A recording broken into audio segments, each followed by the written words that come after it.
Hello again, everyone, and welcome back to my channel. Yesterday I did a video of Rise of Prussia Gold, and it was just the introductory scenario of Invasion of Saxony, and I'm playing with settings and also playing with the music and playing with a few other things, trying to see what is the best settings, for display and everything else to capture what is going on, because I noticed when I looked at the video from yesterday, it had no commentary, but one of the things that I noticed was that the text was still so very small it was hard to read. So I don't think, from what I could see, I still found it very hard to read. I'm sure that some of the viewers found it very hard to read as well. So I changed the settings on the desktop, the scaling of the icons or scaling of the desktop. I don't know exact scaling of the layout under display settings, and I changed it to 150%, and that seems to have actually done a really good job of displaying this game. And also, I didn't get any copyright strikes for the music I'm playing, so I'm going to keep on going on until I get any kind of warning. And then if that happens, then I'll probably just go to music that's considered free domain or whatever, and it's not as good, obviously, but because this music I think is some of the best music I've ever heard in a game, and it's from Kingdom Come Deliverance. And back in 2018, when they first came out with a game, they also set up a website where you could go and just listen to the music, and they said at that time on that website, we do not care if you use this music to make content, as long as you give proper notation of who created it, where it came from, the people behind it, and that type of thing. And I have yet to hear any negative feedback on that yet. And I actually even went to the Kingdom Come Deliverance Discord and asked there, and pretty much every response I got was, as long as you haven't heard, and I'm not saying this is directly from the two composers, and I'm trying to remember their names, Jan Volta and Adam Sporka, and I don't know that I got any specific responses from them, but I did get responses from other people who said they don't think that there would be any issue. These are other players of the game, but they said they didn't think there would be any issue. And as far as I know, I'm just going to keep on going until I'm told otherwise. The videos aren't monetized, so it's not like I'm making money off of their music, and I just think it's these games are just better with a little bit of good music in the background, not too intrusive and not too invasive, but with a little background music. I think these videos are a lot better. But anyway, I want to go ahead and show you the exact same scenario with the new settings, the new desktop settings or display settings, and it's so much easier to read, even for me. My eyesight's going bad. I mean, I'm getting a little older. Don't want to age myself, but I'm getting a little older, and my eyesight is getting a little worse. And I have glasses, but I've never really gotten used to them, and I've always felt like they didn't work as good as I thought they should. So this helps me out a lot better. Anyway, so we're going to do 1756 Invasion of Saxony. This is the opening, scenario of the 7 Years' War, which went from 1756 to 1763. And as you can see, Prussia has a lot of allies and Austria has a lot of allies. But in this first scenario, it's basically just the Prussians versus the Austrians. And before we do that, though, I want to show you the settings. Let's see, options. Okay, so I've turned the music off in game because I've gotten copyrights for the music in game before. Language is English, obviously. Pause after battle. Battle animation, I've got it on medium, just because it shows a little battle icon where the troops are going back and forth, and it's telling you assault and volley, and you hear people in the background going, for the king, for the, fatherland, for the king, or whatever, in German though. And focus on the move, I have low delay. I don't know exactly how that works. But on AI, I have AI is activated, of course. AI ranking, I have it on lieutenant.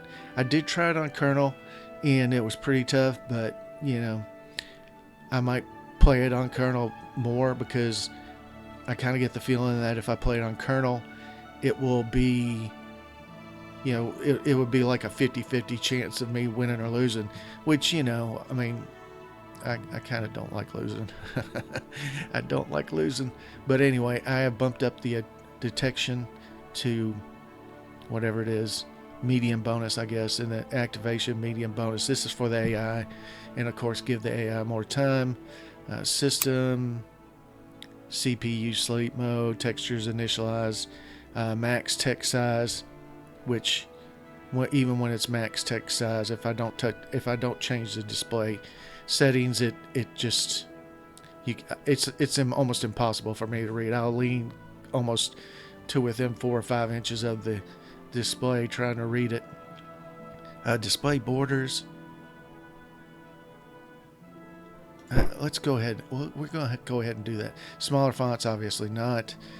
So anyway, let's X back out of this and go to new game. And then Invasion of Saxony. Oops. I guess I can't come off of that. Invasion of Saxony, First Blood of the 7 Years' War, of course. 1756, late August to 1757, early January, 9 turns. Prussia's alliance will win if it fulfills all requirements stated in the ledger without incurring excessive losses. Austria's alliance will win if it fulfills all requirements stated in the ledger without incurring excessive losses.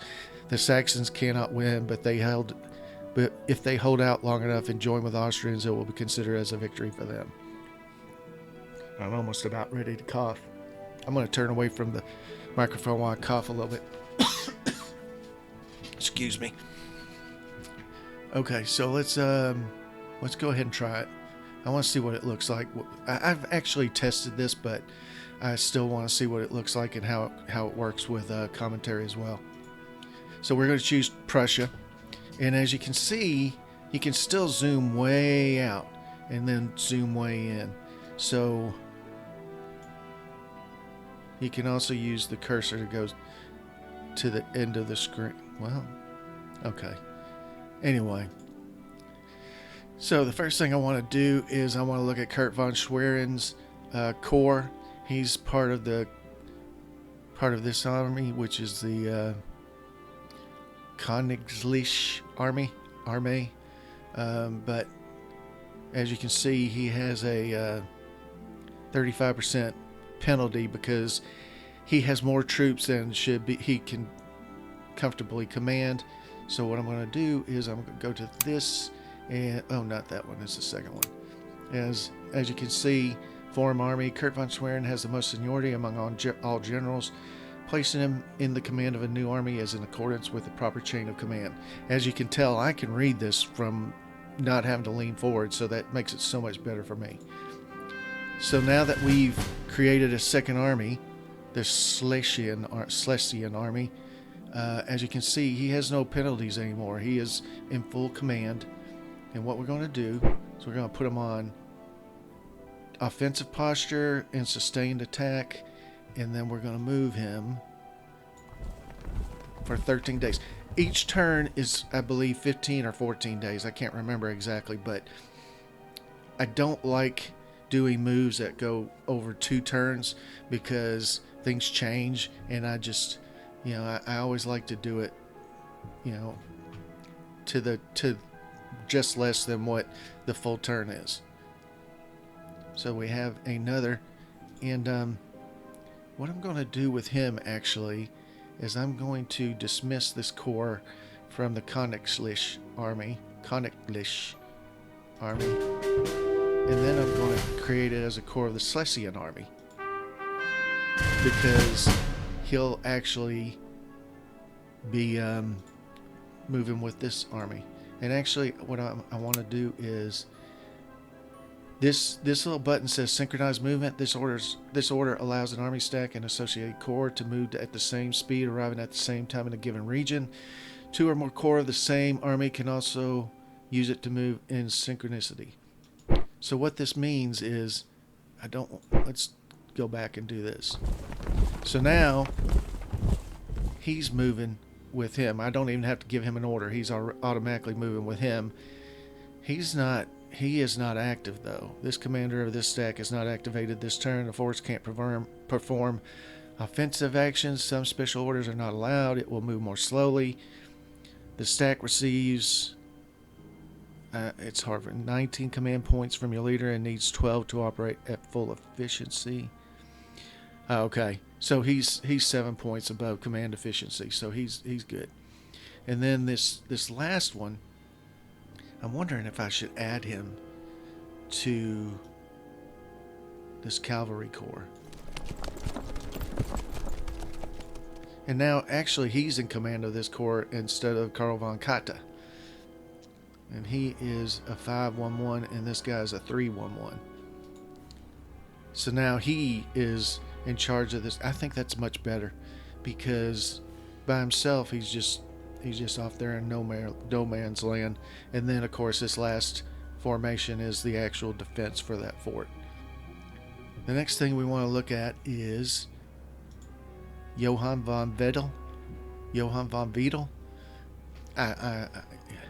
I'm horrible with names, as I think most people are. I don't speak German or anything close to that, so I don't know if I'm pronouncing his name very well. But we want to put him on, I think, offensive, and then we want to move him here. And this is just an estimate. It says 14 days. It could take longer. But what I want to do is get him over here. Before I do anything else, let's look at the objectives. Okay, the objectives for us are to capture Torgau, Chemnitz, Bautzen, Dresden, and Leipzig. So where are these? Here's Torgau. Johann von Wedel is going to take 14 days to get just across the river from Torgau. Here's Dresden. It's another fortified city. It has walls. I think it has walls. Doesn't it have walls? Yeah, fortification size 1 fort. And this one is fortification size 2 fort. That's very important. And then we have Leipzig over here. It is not fortified. And we also have Chemnitz over here, and it's not fortified. And then Bautzen, why doesn't it? Okay. Bautzen is over here. So that's why I'm moving Kurt von Schwerin and his army to right here, because then we're going to try to take Bautzen next turn. And that brings me to the Königliche army, and it has 3 corps. Of course, the army leader is Frederick the Great. He's got a 643 rating, 6 for strategic, offensive 4, and defensive 3. So he's very good. But General Keith is 555, which I think is better. He's got, better offensive and better defensive. He is your best commander. So what does that mean? Well, let's see. This guy is off on his own. I'm not really sure why. He is a 532. That's okay, but it's not great. So I'm just going to combine Prince Moritz's army or corps with Keith's corps and just make a larger corps. Now his power is 2272. I think it was at 1400 or 1500 before.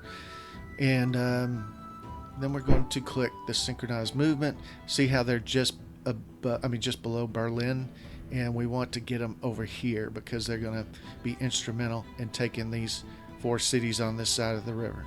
So what we're going to do is, since he's synchronized, we're going to move him to Magdeburg. And of course, his corps columns are coming with him.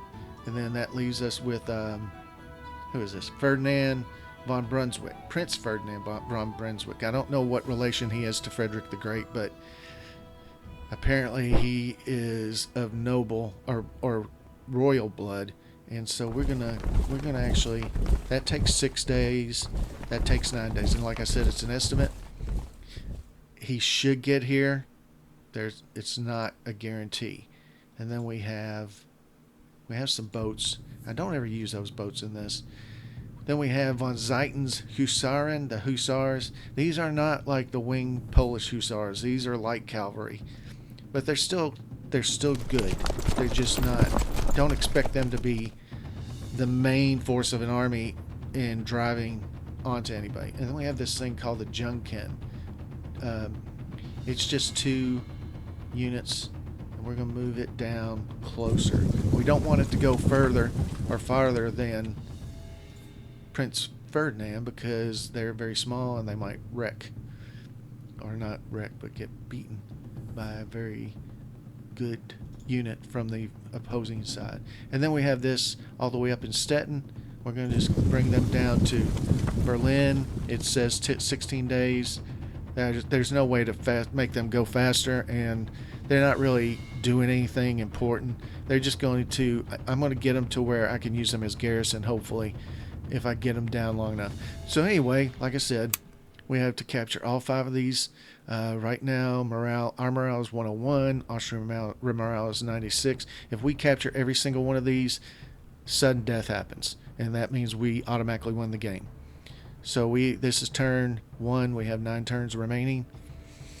Victory points 20. Enemy has 30. So we're losing right now, but we haven't even started our offensive yet. So let's proceed on the turn.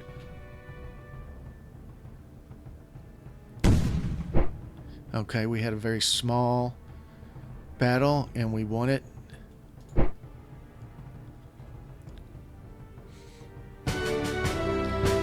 Okay. I always look at these. I know a lot of people don't. I mean, I know it's a lot of information. I know a lot of people don't read it. But I think it's important to read it. We captured 200 rifles, we captured 100 prisoners, and we got 0 national morale from that victory, but it was a victory. And then this just explains where everybody moved. This has your control of region Dessau has increased to 100 at day 15. I think that's this one. Maybe not. Maybe not. Maybe it's this one. Yeah, it's this one. And then the agents of Austria have been doing some things. So what do we do next? So now that this army, still unsynchronized, is on this side of the river, we're going to bring them down this way. And hopefully that'll work. Sometimes it doesn't, but sometimes it does. And when I mean hopefully that'll work, hopefully the Austrian army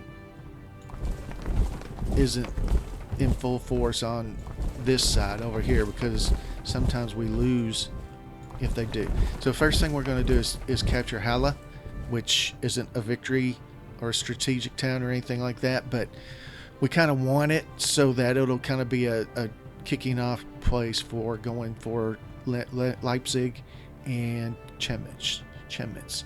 And as you can see, this fortress is besieged, but the structure is intact. Assaulting is not allowed unless a non-fortified city. So we have to besiege this because it's a fortress.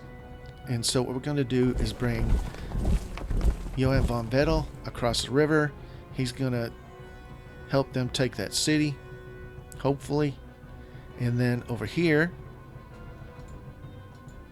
we're going to use them. No, before I do that, I'm going to put him on all-out attack and assault posture. And this is we're only able to do that because they're both active. We're going to put him on assault posture. So then, when I move to Botzen, which is one of our objectives, they will immediately assault this city because it doesn't have any fortifications. And hopefully, everything will work out fine. What else is there?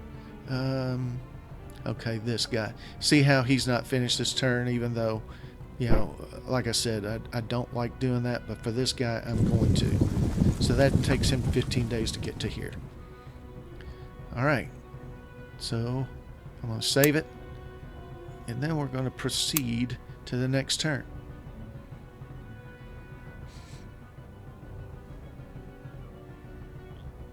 As you can see, I don't know why they did that. The Austrians moved a 1 unit thing into us, and we attacked it and beat it.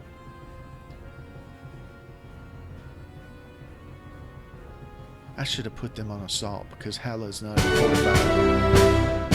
And I apologize for the sound of the turn ending, but the Saxon army escapes from the Perna encampment.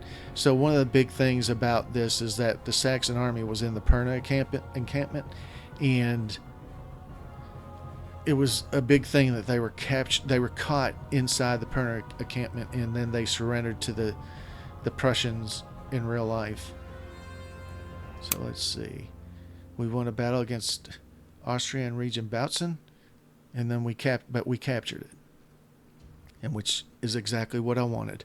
So since we've caught that, we want to take them off assault and put them on just offensive, because we want to make sure that we fight to keep this. We don't want to lose this. This is still fortified, and there's no breaches in the walls, so we have to deal with that as best we can. I want to put these guys on assault in Halle because we want to take this city.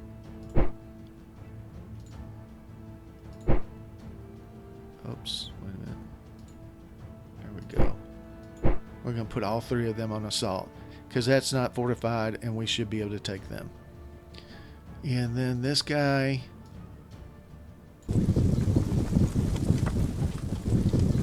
16 days to get to there. That doesn't bother me as much. Crossing the river obviously takes more time than to just go across country. So right now we can see, like I said, we captured Bautzen. That was important. Points accumulated each turn from cities. We have 12. The enemy gets 22. Accumulated victory points. We have 48. The enemy has 50. Still turn 3. We have 7 turns remaining. So let's save it. And then proceed it.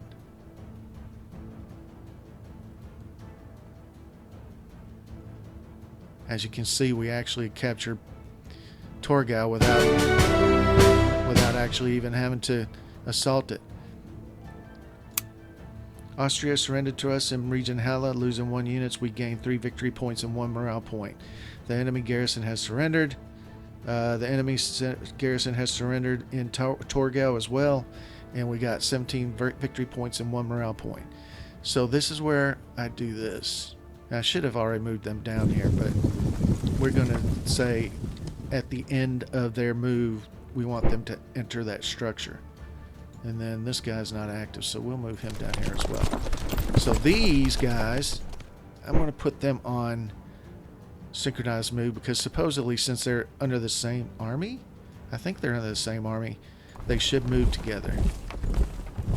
But that's not saying it, so we're going to just move it. In my playthroughs, both of them take 4 days to get here, and that's true. They're both on offensive posture. So next turn we want to capture Dresden. Well, we'll just be besieging Dresden. So let's look at the objective screen. Okay, see, we had already captured Bautzen, and we just captured Torgau, which was the fortified town city right here. And we also captured Halle. And we want these guys. 16 days again. There's not much I can do about that. These guys are hopefully all still active. They are. So we're going to move them to Leipzig.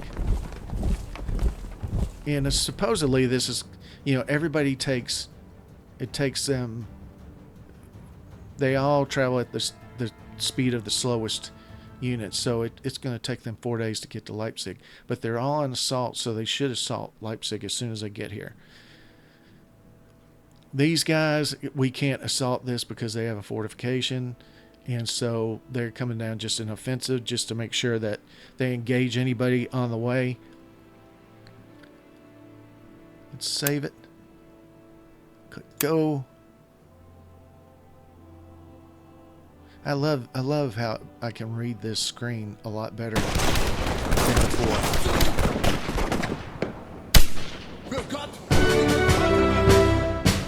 So we capture kind of a small little group of men, or a formation of men of 3,000 men against our 34,000. We range casualties 5 and 4. They didn't lose everybody, but they did lose pretty much a lot of men. And you can go in here and look at let's see, there's a way to look at the battle reports. There's a lot of information going on in here, so I don't expect anybody to know this, and I don't expect to really like to have to explain it too much. But he started with 151. He ended with 151 strength. They started at 75 strength and ended with 1 strength. They suffered 77 hits due to enemy action. So we pretty much destroyed this. Well, we didn't destroy it, but we beat them pretty good. They lost more than half of their men, so that's good. Oh, and we took Dresden.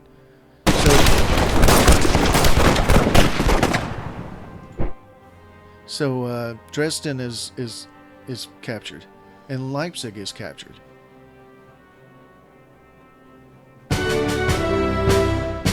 This is what concerns me. Sometimes this guy... Oh, and I should have been doing this. I forgot all about this. I should have built a fort. Let's hope that they can defeat this guy. If not, we might be in a lot of trouble. So anyway, let's take a look at the objective screen. We captured Torgau, we captured Bautzen, we captured Dresden on that turn, and we captured Leipzig on that turn as well. We captured Torgau and Bautzen on previous turns. It's turn 5, and 5 turns remain. If we capture Chemnitz and they can't drive us out of here, then we win. So what I'm going to do is we're going to move them. So if you take this and you look at it and it's blinking, release mouse button to enter the structure. So we're going to enter the structure with that one, and then with this one we're going to move it to Leipzig and enter the structure as soon as possible if the army has a move order. So we'll just do that. And then what we'll do with these guys are move to Chemnitz, and that'll take 4 days.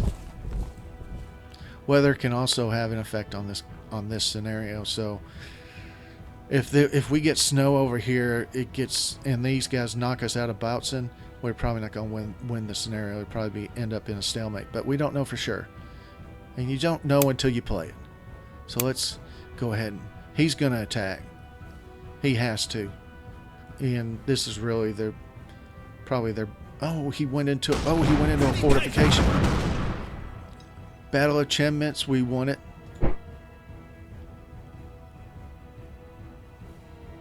And see where he's doing? I don't know what he's doing. But that should be a victory. And it is a victory. The national morale of the enemy has been shattered, and we have won a glorious victory. Congratulations, sir. Your score is 153. Opponent's score is 58. And if we look at the objective screen, we captured all 5 objectives. Our morale is 118. Their morale is 90. And prisoners of war 2,050. Total combat losses, we lost 102 men compared to their 2,364 men. We won it on turn 6. And that is pretty much it for this scenario. I know it's a very short scenario. I'd like to do a lot more of these because I really always have loved these games, and the reason I stopped doing videos of these games was my eyesight. I just couldn't read it. I could not read it. But anyway, it's a glorious victory for Prussia. Frederick the Great has proven once again that he is great, and yeah, I'm hoping to do a lot more of these in the coming weeks, months, years, decades. Anyway, I appreciate everybody that watches the videos. This is the content I really like doing. I mean, I really like Kingdom Come Deliverance too. It's very different than war games, but I really have enjoyed my Ageod games. That's how I pronounce Ageod. Ageod is how I've always pronounced it. I've heard people pronounce it Ageod, Ageod, Agod, or I don't know. But anyway, thank you very much for watching. I will see you next time. Please leave a like and subscribe if you don't mind, and click the bell for notifications. It's free. And you know, I follow so many channels, it's not even funny. I don't even watch all of their videos, but I follow them because I do find their content interesting. And yeah, so anyway, thanks again, and I will see you next time.